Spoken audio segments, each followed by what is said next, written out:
ഇന്നലത്തെ പൂക്കളം കണ്ടിട്ട് തേജപ്പം വരെ എന്നെ കുറ്റം പറഞ്ഞു കേട്ടോ, ഒന്ന് വൃത്തിയിൽ ഇട്ടുകൂടെ അമ്മയെന്നും പറഞ്ഞിട്ട്. അതുകൊണ്ട് തന്നെ ഇന്നത്തെ പൂക്കളം കുറച്ച് ശ്രദ്ധിച്ചിടണം എന്നുള്ളൊരു പ്ലാനിലാണ് കേട്ടോ ഞാൻ. അപ്പോൾ ആദ്യം തന്നെ നമ്മുടെ ഇന്നലത്തെ പൂക്കളൊക്കെ എടുത്ത് കളഞ്ഞിട്ട് ചാണം നന്നായി മെഴുകി എടുക്കുന്നുണ്ട് കേട്ടോ. അങ്ങനെ അതൊക്കെ മെഴുകി നന്നായി സെറ്റാക്കി വെച്ചതിന് ശേഷം ഞാൻ വേഗം ചെന്ന് കുളിക്കും. കുളിച്ചതിന് ശേഷം വിളക്ക് കൊളുത്തു കേട്ടോ. പിന്നെ സാമ്പ്രാണി കത്തിച്ച് വയ്ക്കും. സാമ്പ്രാണി രാവിലെ തന്നെ കത്തിച്ച് വയ്ക്കുമ്പോൾ നല്ല ഒരു പോസിറ്റീവ് ഫീലാണ് കേട്ടോ. മറ്റേത് ഞാൻ വൈകിട്ടേ കത്തിച്ചിടുന്നുള്ളൂ. പക്ഷെ ഇപ്പം ഞാൻ ഡെയിലി രാവിലെ കത്തിച്ച് വയ്ക്കുന്നുണ്ട് കേട്ടോ. നമുക്ക് ഇവരൊക്കെ എനിക്ക് വരുമ്പോൾ തന്നെ നല്ല സ്മെല്ലുണ്ട് എന്ന് പറഞ്ഞിട്ടാ വിൻഷേട്ടനൊക്കെ എനിക്ക് വരാറ്. അങ്ങനെ അതൊക്കെ കത്തിച്ച് വെച്ചു. പിന്നെ പൂ പൊട്ടിക്കാൻ പോയിട്ടോ. നമ്മുടെ കാശിത്തുമ്പ പൂവില്ലേ, അത് ഒരുപാട് നിൽക്കുന്നുണ്ട് കേട്ടോ വീട്ടിൽ. വൈറ്റ് കളറായിട്ടും ഒരു 3 കളറിലെങ്ങാണ്ടും ഉണ്ട് കേട്ടോ. അപ്പോൾ അതൊക്കെ പൊട്ടിച്ചു. പിന്നെ നമ്മുടെ തുളസി പൊട്ടിച്ചു, കോളാമ്പി പൂ പൊട്ടിച്ചു. ഇതൊക്കെ സുധചേച്ചിയുടെ വീട്ടിൽ നിന്നാട്ടോ ഞാൻ പൊട്ടിക്കുന്നത്.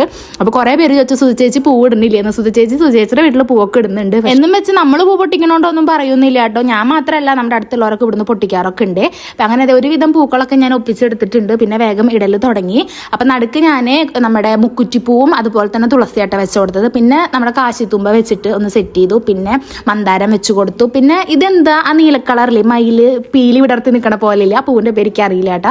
അത് കുറച്ച് അവിടെയും സെറ്റ് ചെയ്തു കേട്ടോ. പിന്നെ കോളാമ്പിപ്പൂവും അങ്ങനെയുള്ള പൂക്കളൊക്കെ വെച്ചിട്ട് ഏകദേശം എന്നെ കൊണ്ട് പറ്റാവുന്ന രീതിയിലൊക്കെ ഞാൻ സെറ്റ് ചെയ്തിട്ടുണ്ടായിരുന്നു. പിന്നെ പൂക്കൾ കുറഞ്ഞു വന്നു കേട്ടോ. അതുകൊണ്ട് പിന്നെ അവസാനത്തേക്ക് ഞാൻ ഫില്ല് ചെയ്തില്ല. പിന്നെ എപ്പോഴത്തെയും പോലെ തട്ടിക്കൂട്ടായിട്ട് ചെയ്ത് അവസാനത്തേക്ക്. അപ്പോൾ എന്തായാലും ഇന്നത്തെ പൂക്കളുണ്ടെന്ന് എന്തായാലും ഒന്ന് കമൻറ്റ് ചെയ്തോളൂ കേട്ടോ. പിന്നെ അടുത്ത വീഡിയോയിൽ കാണാവേ. ബൈ.